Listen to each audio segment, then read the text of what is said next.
मती रचित सुसमाचार अध्याय 22 विवाह भोज का दृष्टांत। यीशु फिर उनसे दृष्टांतों में कहने लगा, स्वर्ग का राज्य उस राजा के समान है जिसने अपने पुत्र का विवाह किया, और उसने अपने दासों को भेजा कि निमंत्रित लोगों को विवाह के भोज में बुलाएं, परंतु उन्होंने आना ना चाहा। फिर उसने और दासों को यह कहकर भेजा, निमंत्रित लोगों से कहो, देखो मैं भोज तैयार कर चुका हूँ, मेरे बैल और पले हुए पशु मारे गए हैं और सब कुछ तैयार है, विवाह के भोज में आओ। परंतु वे अपेक्षा करके चल दिए, कोई अपने खेत को, कोई अपने व्यापार को। अन्य लोगों ने जो बच रहे थे उसके दासों को पकड़कर उनका अनादर किया और मार डाला। तब राजा को क्रोध आया और उसने अपनी सेना भेजकर उन हत्यारों का नाश किया और उनके नगर को फूंक दिया। तब उसने अपने दासों से कहा, विवाह का भोज तो तैयार है, परंतु निमंत्रित लोग योग्य नहीं ठहरे। इसलिए चौराहों पर जाओ और जितने लोग तुम्हें मिलें सबको विवाह के भोज में बुला लाओ। अतः उन दासों ने सड़कों पर जाकर क्या बुरे क्या भले जितने मिले सबको इकट्ठा किया, और विवाह का घर अतिथियों से भर गया। जब राजा अतिथियों को देखने भीतर आया तो उसने वहां एक मनुष्य को देखा जो विवाह का वस्त्र नहीं पहने था। उसने उससे पूछा, हे मित्र, तू विवाह का वस्त्र पहने बिना यहाँ क्यों आ गया? उसका मुंह बंद हो गया।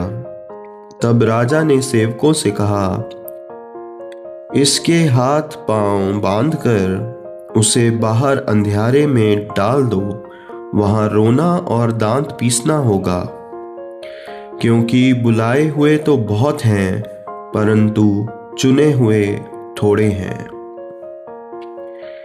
कैसर को कर देना। तब फरीसियों ने जाकर आपस में विचार किया कि उसको किस प्रकार बातों में फंसाएं। अतः उन्होंने अपने चेलों को हेरोदियों के साथ उसके पास यह कहने को भेजा, हे गुरु, हम जानते हैं कि तू सच्चा है और परमेश्वर का मार्ग सच्चाई से सिखाता है और किसी की परवाह नहीं करता, क्योंकि तू मनुष्यों का मुंह देखकर बातें नहीं करता। इसलिए हमें बता, तू क्या सोचता है, कैसर को कर देना उचित है कि नहीं? यीशु ने उनकी दुष्टता जानकर कहा, हे कपटियों, मुझे क्यों परखते हो? कर का सिक्का मुझे दिखाओ। तब वे उसके पास 1 दिनार ले आए। उसने उनसे पूछा, यह छाप और नाम किसका है? उन्होंने उससे कहा, कैसर का। तब उसने उनसे कहा, जो कैसर का है वह कैसर को, और जो परमेश्वर का है वह परमेश्वर को दो। यह सुनकर उन्होंने अचंभा किया और उसे छोड़कर चले गए। उसी दिन सदूकी, जो कहते थे कि मरे हुओं का पुनरुत्थान है कि नहीं, उसके पास आए और उससे पूछा, हे गुरु, मूसा ने कहा था कि यदि कोई पुरुष बिना संतान मर जाए तो उसका भाई उसकी पत्नी से विवाह करके अपने भाई के लिए वंश उत्पन्न करे। अब हमारे यहाँ 7 भाई थे।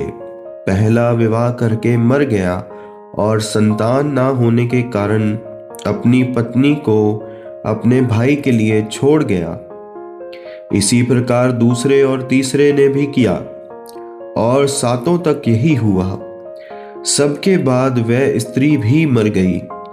अतः जी उठने पर वह उन सातों में से किसकी पत्नी होगी, क्योंकि वह सबकी पत्नी हो चुकी थी।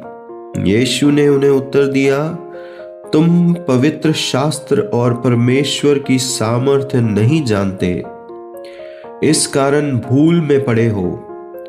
क्योंकि जी उठने पर वे ना विवाह करेंगे और ना विवाह में दिए जाएंगे, परंतु स्वर्ग में परमेश्वर के दूतों के समान होंगे।